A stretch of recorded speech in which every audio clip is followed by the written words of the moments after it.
கந்த சஷ்டி 4ஆம் நாளாகிய இன்று உன்னப்பன் முருகன் உன்னிடம் ஒன்று சொல்ல வந்திருக்கிறேன். உன் காதுகளை விரித்து தயவு செய்து அதை கேள் என் குழந்தாய். ஊருக்கெல்லாம் ஓடி ஓடி உழைத்தேனே, இன்று யாரும் கேட்பாரற்று கிடக்கின்றேனே என்று உன்னுடைய உள்மனம் அழுது புலம்புகிறதா? இன்னும் எவ்வளவு காலங்கள் புலம்பிக் கொண்டே இருப்பாய்? உன் புலம்பலை நிறுத்திவிடு.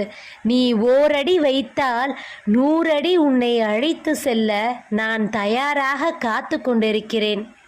ஆனால் அந்த ஓரடி நீ எடுத்து வைக்காமல் பழங்கதை பேசி பயனென்ன இருக்கிறது சொல். விரைவாக எழுந்து நில் குழந்தாய். அந்த ஒரு அடியை நீ எடுத்து வை. வேல் கொண்டு உன் வினையகற்றி இதோ இந்த நன்னாளிலிருந்து எல்லா வகையான சர்வ சௌபாக்கியங்களும் உனக்கு வந்த